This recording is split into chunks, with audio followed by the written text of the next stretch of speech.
ನಾನು ಈ ವಿಡಿಯೋದಲ್ಲಿ ಎಗ್ ರೆಸಿಪಿ ಮಾಡ್ತಿದ್ದೇನೆ. ಸೊ ಆಬ್ವಿಯಸ್ಲಿ 3 ಎಗ್ ತಗೊಂಡೆ ನಾನು. ಮತ್ತು ಉಪ್ಪು, ಹುಳಿ ನೀರು, ಟೊಮ್ಯಾಟೊ, ಈರುಳ್ಳಿ,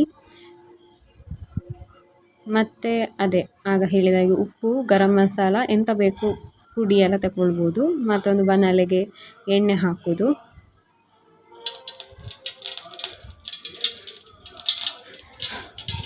ಎಣ್ಣೆ ಸ್ವಲ್ಪ ಕಾದ ನಂತರ ಸಾಸಿವೆ ಹಾಕೋದು. ಸಾಸಿವೆ ಎಷ್ಟು ಬೇಕೋ ಅಷ್ಟು ಹಾಕ್ಕೊಳ್ಬೋದು, ನಿಮಗೆ ಬಿಟ್ಟದ್ದು. ಅದಾದ ನಂತರ ಆಗ ತೋರಿಸಿದಲ್ಲ ಉಪ್ಪು, ಗರಂ ಮಸಾಲ ಪೌಡರ್, ಖಾರದ ಪುಡಿ ಅದೆಲ್ಲ ಹಾಕೋದು.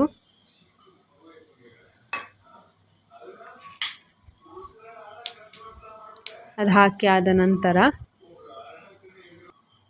ಈರುಳ್ಳಿಯನ್ನು ಹಾಕಿ ಫ್ರೈ ಮಾಡೋದು.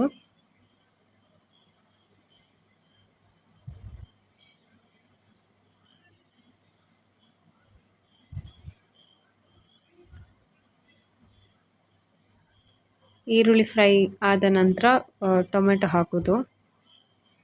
ಅದನ್ನೊಂದು ಸ್ವಲ್ಪ ಹೊತ್ತು ಫ್ರೈ ಮಾಡೋದು.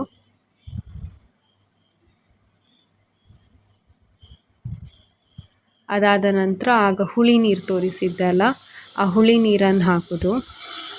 ಹುಳಿಯನ್ನು ಹಾಕ್ಲಿಕ್ಕೆ ಹೋಗಬೇಡಿ, ಅದರ ನೀರನ್ನು ಮಾತ್ರ ಹಾಕಿದ್ದೇನೆ ನಾನು. ಅದೊಂದು ಡಿಫ್ರೆಂಟ್ ಫ್ಲೇವರ್ ಕೊಡ್ತದೆ.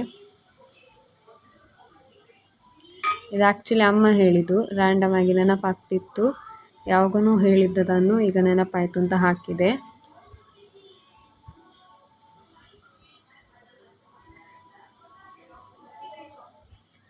ಹುಳಿ ನೀರು, ಆ ಹುಳಿಯನ್ನು ಹಿಂಡಿದಾದ ನಂತರ ಮೊಟ್ಟೆ ಆಗ ಕಟ್ ಮಾಡಿ ಇಟ್ಕೊಂಡಿದ್ದೆ, ಬೇಯಿಸಿ ಮೊಟ್ಟೆಯನ್ನು ಪೀಸಸ್ ಮಾಡಿ ಇಟ್ಕೊಂಡಿದ್ದೆ, ಅದನ್ನು ಹಾಕಿದೆ.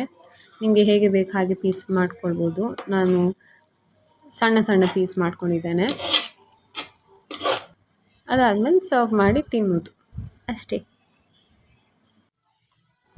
ಇದು ರೆಸಿಪಿ ತುಂಬ ಚೆಂದ ಬಂದಿದೆ, ನನಗಂತೂ ತುಂಬ ಖುಷಿ ಆಯಿತು. ಊಟಕ್ಕೆ ಸಹ ಚೆಂದ ಆಗ್ತದೆ, ಅಥವಾ ಬೇರೆ ಯಾವುದಾದ್ರೂ ಚಪಾತಿ ಒಟ್ಟಿಗೆ ಸಹ ತಿನ್ಬೋದು. ಆ್ಯಂಡ್ ಮಾಡುವಾಗ ಸಹ ಅದರ ಘಮ ತುಂಬ ಚೆಂದ ಬರ್ತಿತ್ತು. ಇವನ್ ಅಮ್ಮ ಸಹ ಹೇಳಿದರು. ಸೊ ನೀವು ಸಹ ಟ್ರೈ ಮಾಡಿ.